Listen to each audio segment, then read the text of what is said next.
Bonsoir à tous, bienvenue dans notre émission La Réunion Léla. On espère que la journée vous a été agréable. On va essayer de vous proposer quelque chose pour égayer un petit peu votre soirée, de la lecture. On voit ça dans Cosmo Réunionnais.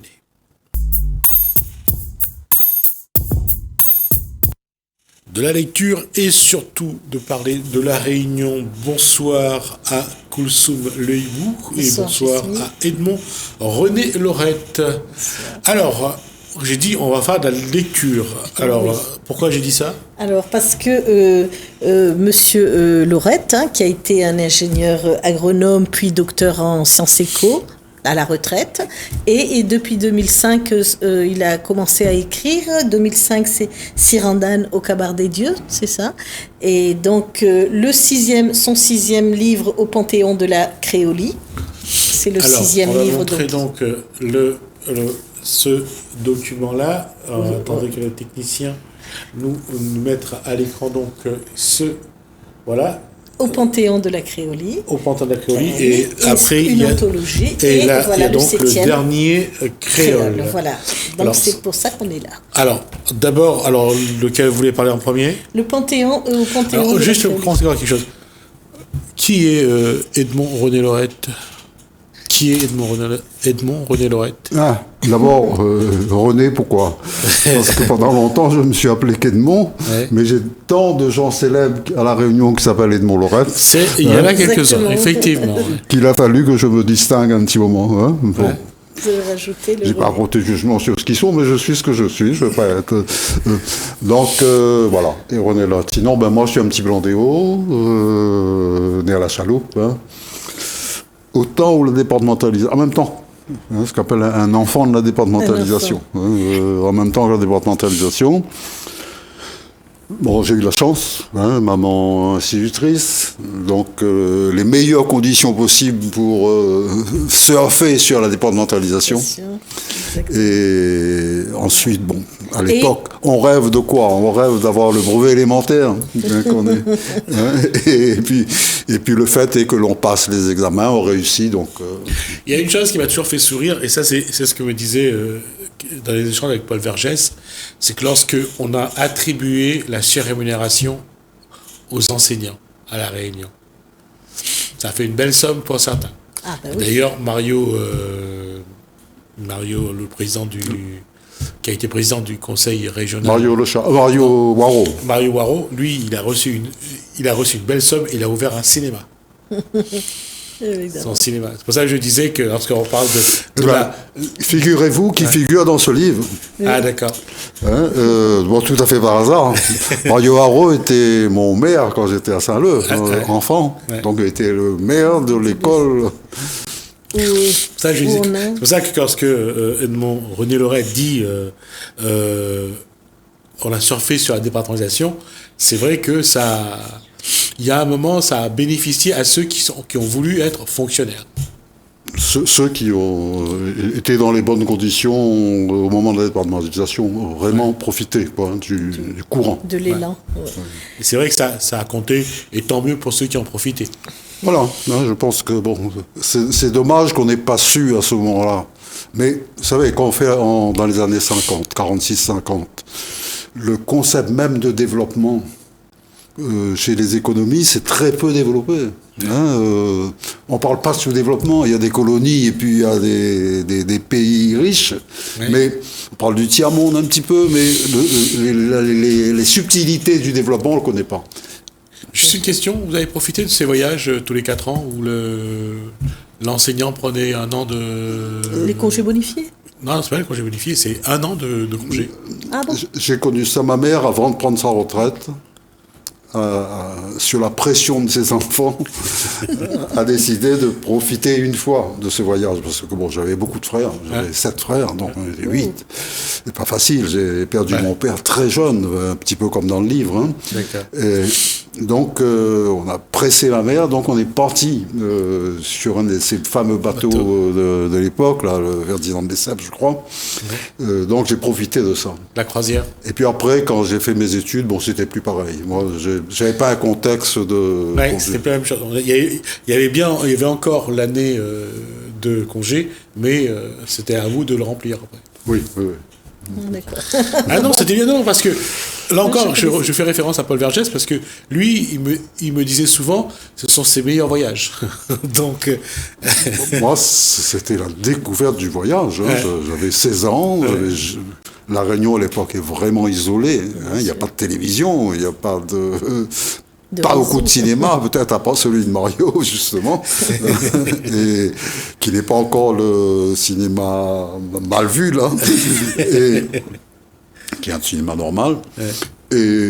Et donc, je découvre le monde, je découvre la mer. Hein, vous découvrez un espace plus comme la grenouille qui sort du puits et qui trouverait la mer, quoi. Hein, le réunionnais de l'époque. Découvrir l'Afrique, monter, bon, c'est absolument extraordinaire. Mais c'est un autre monde. Justement, alors, le Ok. créole qui est Edmond René Lorette, dans ce panthéon, il se situe où?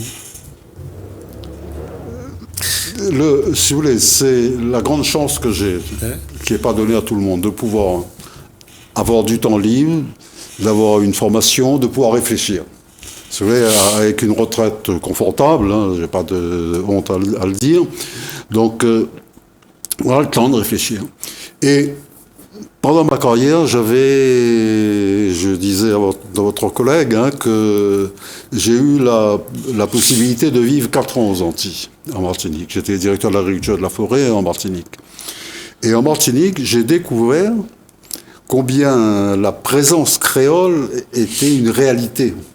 Dans les réunions, dans la vie, et je me mariais très bien avec la présence Je peux française. vous poser une question? C'est pour vous, c'est quoi le créole ou une créole? Alors, c'est pas un gros mot. Déjà. C'est pas un cagnard. Créole vient du latin créer. Ça, c'est essentiel dans ce qu'on doit comprendre, nous, créoles réunionnais. Hein. Créer. La créolisation, c'est une action. C'est une action, c'est quand plusieurs cultures... Souvent, cette action se fait parce que on est obligé de la faire. Quand vous regroupez plusieurs cultures sur un lieu isolé, fermé, les premiers Bourbonnais, on va les appeler comme ça, les premières personnes qui sont de Bourbon, ils ont 3 origines. Ils viennent de France métropolitaine actuelle, d'Inde et de Madagascar, beaucoup, moins d'Afrique qui viendront après, hein, en nombre.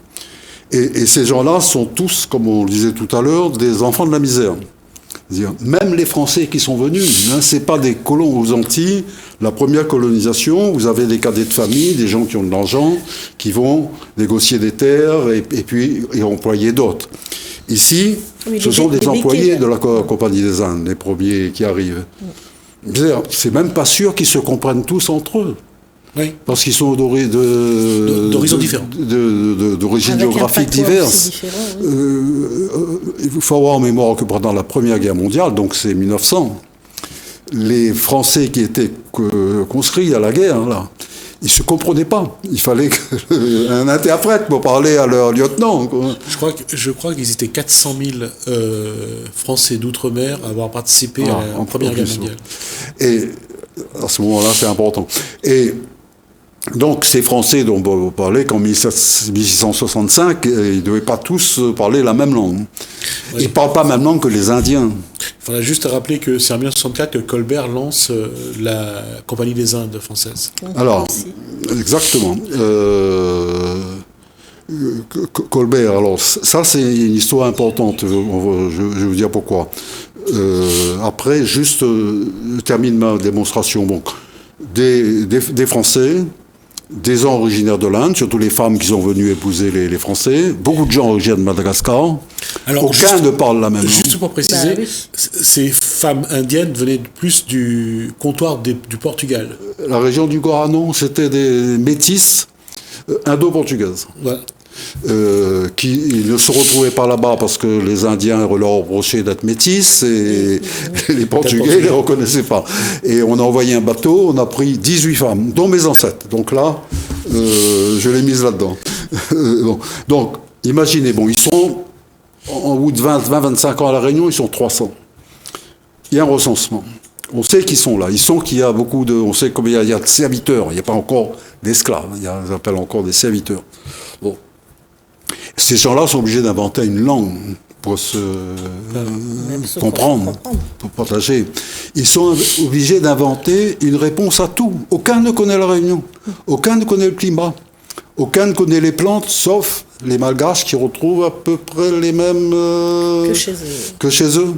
Et qui sauvent probablement La Réunion, parce que il faut une médecine, il faut quand même qui aurait pu faire ça. Donc, c'est cette création-là, la créolisation. C'est une création, c'est la création d'une nouvelle société. On apprendra progressivement à faire une cuisine commune, parce qu'elle correspond à tout, une langue, une culture, mais ce qui est le plus important qu'on oublie, pour valoriser la créolisation, c'est que ces gens-là ne sont pas venus nécessairement tout seuls, comme on dit, tout nus. Tous ont emmené leur Dieu dans leur tête. Bien sûr. Ça est plus facile à cacher. Même si dès le début, ils ne le pratiquaient pas. Il n'y a pas eu de curé tout de suite, mais enfin, la religion catholique, je suppose, a dû être présente telle qu'elle était à l'époque encore, présente, et essayer de pousser les autres. Mais ce partage des religions, ici, le réunionnais, ce qui fait pour moi le créole réunionnais, cette civilisation, c'est qu'il est un petit peu en avance sur les autres du monde. Je ne sais pas que ça ne va pas choquer personne, mais c'est pas dans... C'est-à-dire que notre rapport au Dieu est différent. C'est-à-dire ici, il y a une offre de Dieu importante. Oui. Donc chacun, tout de suite, il apprend à accepter, à mesurer. C'est-à-dire, quand on voit quelqu'un, on n'imagine même pas s'il ne va pas changer sa religion. Et on regarde la sienne. Le plus souvent, parfois, mais c'est pas il n'y a pas le but d'aller imposer aux autres sa religion. Et ce rapport au Dieu rend plus fort un petit peu vis-à-vis des dieux, parce que moi, si Ganesh ne me donne pas, je vais voir Saint-Expédie, et je ne suis pas tout seul. On remercie Saint-Expédie d'être la transition entre le catholique et l'hindouisme. Oui. Oui, je ne sais pas si c'est une transition, mais en tout cas... En tout cas, on en a fait une transition. On en a fait une transition, parce que, je veux dire que dans toutes les cours, on verra une petite niche avec un Saint-Expédie, qu'on soit indien ou qu'on soit, quelle que soit à la rigueur les origines, Saint-Expédie, en tout cas, lui, il a mis tout le monde d'accord. Voilà. Donc, si vous voulez, on a un rapport original avec les dieux, qui, à mon avis, est en avance sur l'ensemble des civilisations. Ils vont y arriver, un petit peu partout dans le monde. Ils vont arriver, mais nous, on est arrivés depuis longtemps, et le premier. Et même si on ne théorise pas, on ne l'écrit pas, on ne va pas faire d'histoire avec ça, chacun essaye d'être plus heureux en composant son panthéon personnel. Et je trouve que moi, personnellement, je trouve que c'est bien. Deuxième chose importante dans ce qu'appelle la créolisation réunionnaise, c'est le rapport avec l'autre. Pour moi, il est évident que je ne vous vois pas en fonction de vos couleurs. Si vous voulez, c'est ça.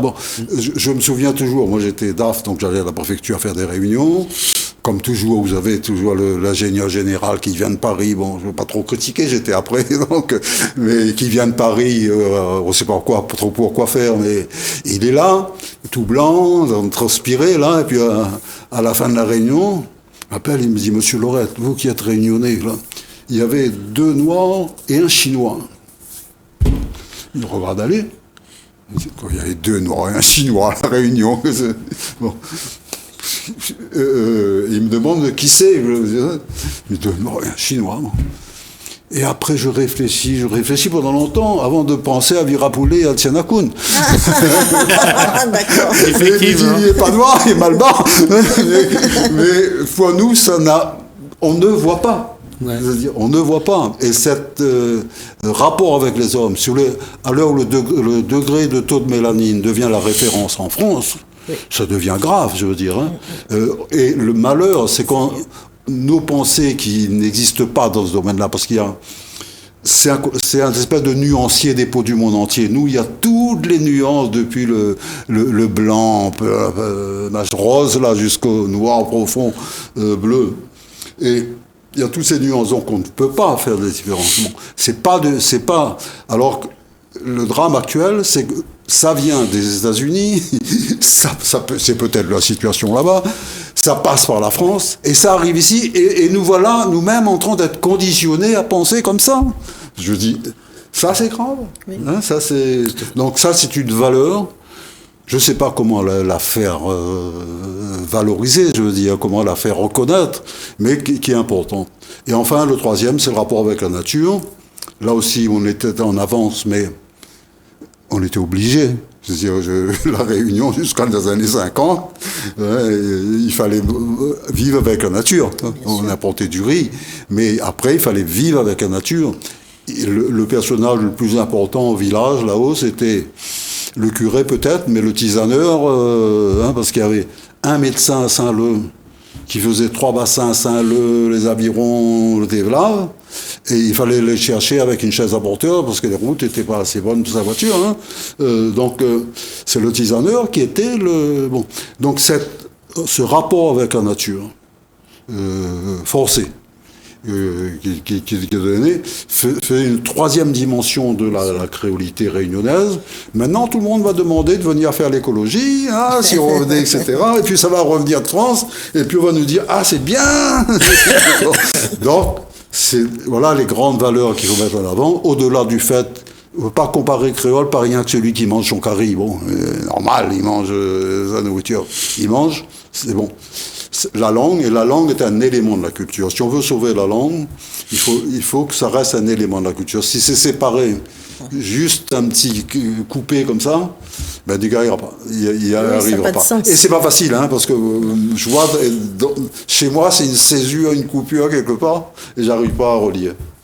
D'ailleurs, on le sent dans le panthéon de la créolie, où vous regroupez, vous faites un choix de poètes, parce que vous regroupez plusieurs poèmes qui parlent de la Réunion, qui sont faits par des Rayonnais, et voilà, avec un choix quand même qui va qui balaie un peu tout le monde. On ne reste pas que dans la littérature, je veux dire. Oui, non, on ne reste pas que dans ce domaine de la littérature, il y a d'autres domaines d'écriture. Bon. On peut prendre des exemples ailleurs dans le monde, il n'y a pas de raison. Moi, Mandela, c'est probablement la personne que je place parmi mes références, force de caractère. Oui, les meilleurs. Mais il y a aussi à La Réunion des gens qui ont des légendes, qui ont réussi, qui ont apporté quelque chose à la construction du pays, oui.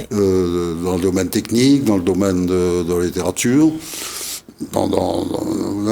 Et qui font un pays. Et ça, on a passé le culte. Il y a un petit peu, je vois Célimène oui. Aux Trois Bassins. Oui. Bon, c'est extraordinaire que l'on puisse imaginer une femme descendante d'esclaves, poète, écrivant et moucatant. Oui. Tous les gens sont...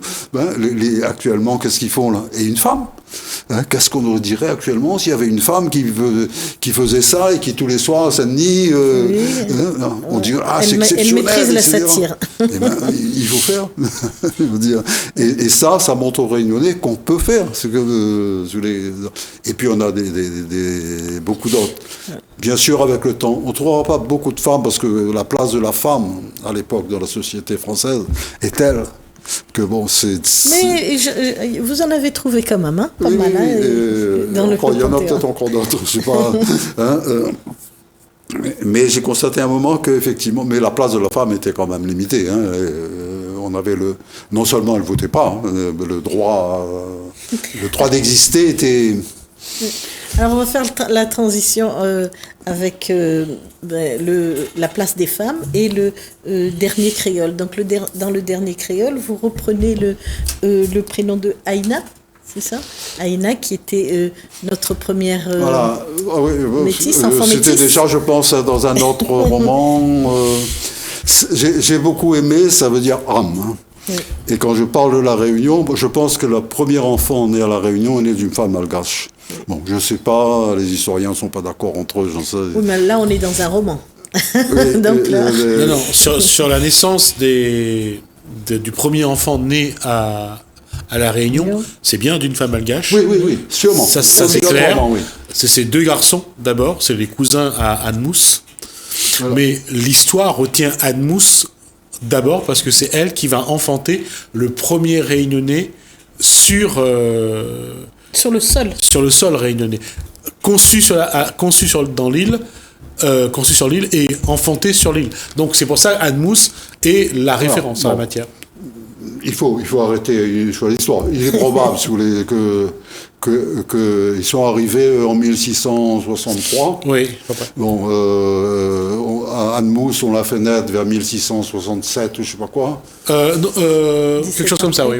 Bon. Ouais. Il est très probable qu'il y ait eu d'autres enfants. Oui. On s'imagine mal. Tout à fait. Mais c'est difficile à savoir. Ouais. Voilà. Mais bon, on retiendra celle-là. Mais ce qui est important, c'est qu'elle est née d'une mère malgache. Et Aïna, donc la réunion, la naissance du premier enfant est pour moi le signe de l'installation définitive, je veux dire. C'est là. Bon, c'est les premiers qui arrivent et puis hop, il y a un enfant. Qui plus est, né d'une femme malgache, peut-être d'un père européen. Donc c'est déjà un premier métissage. C'est important. Donc Aïna, ça veut dire âme en malgache, c'est esprit, c'est âme, c'est le. Bon. Donc je me suis mis à aimer ce nom-là, et souvent je commence en évitant, pour m'éviter de chercher un prénom, je dis je vais mettre ça en attendant, parce que avec l'ordinateur c'est facile de remplacer d'un coup. Hein. Et puis après je m'habitue, je me mets à aimer mon personnage, et puis bon je garde son nom. Et donc c'est une belle histoire d'amour entre Aïna et Anna. Ces deux jeunes, donc ils vont grandir ensemble, s'initier à l'amour ensemble, et ensuite elle veut son indépendance, elle veut découvrir autre chose, elle veut être une femme à part entière, et donc elle veut qu'on lui donne le droit aussi de choisir sa vie, d'aimer qui elle veut, donc elle se retrouve à aimer ses deux amis là. Et donc c'est une très très belle histoire d'amour. Hein. C'est une histoire d'amour. Hein. Il faut que la Réunion vive à travers sa réalité, c'est-à-dire être créole réunionnais, c'est pas nécessairement quelque chose de difficile. Ça peut être une histoire d'amour. Hein. Ouais. On est comme tout le monde.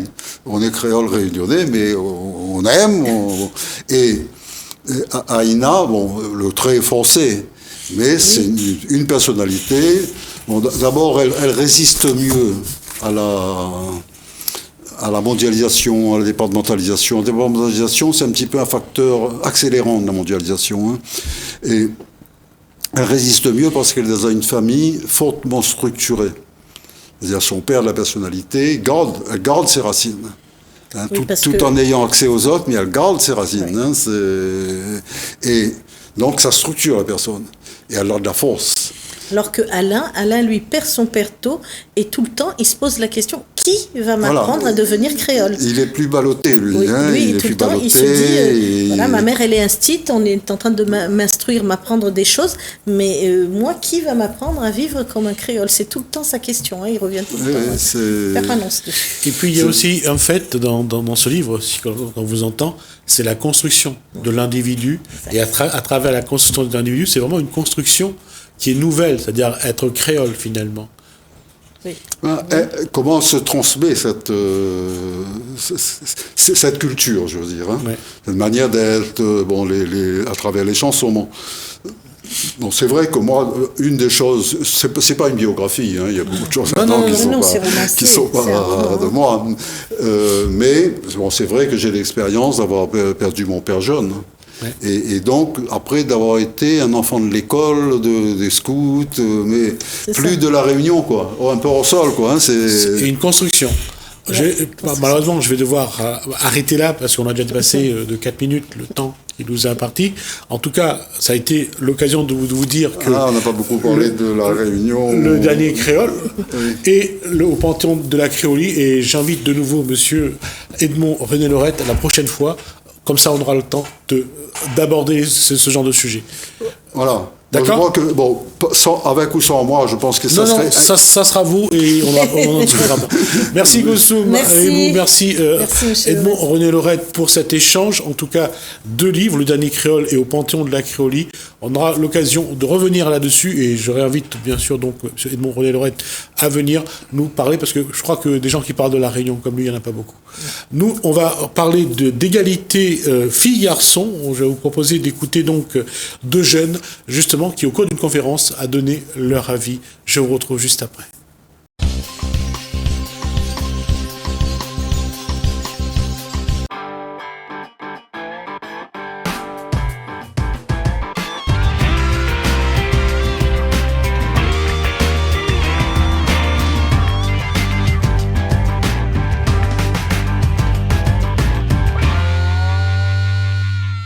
Qu'est-ce que vous avez à dire sur le regard? On peut avoir une égalité filles-garçons, mais en termes de droits. Ce n'est pas forcément possible au niveau de la physionomie et de la mentalité, notamment dû à la manière dont il ou elle a été éduqué et de sa socialisation secondaire, c'est-à-dire ses fréquentations qui lui ont inculqué certains stéréotypes. Inculquer certains stéréotypes. Justement, est-ce que c'est une nécessité d'inculquer les bonnes postures et d'expliquer pourquoi éviter certains, justement, stéréotypes? L'idéal serait que tout le monde ait la même chose. Le souci, c'est que on a un problème ancré depuis très longtemps qui est par exemple, juste par exemple, rose pour les filles, bleu pour les garçons. C'est déjà un stéréotype qu'il faudrait changer. Vous voyez, ce serait déjà une petite avancée. Les choses doivent changer. Et elles changent toujours. C'est vrai qu'il y a beaucoup de traditions et d'habitudes aussi qui sont inculquées par les parents, les grands-parents et la famille en général. Mais c'est justement ce genre de choses, bien que les traditions soient importantes, mais certaines choses doivent toujours changer pour s'améliorer, bien entendu.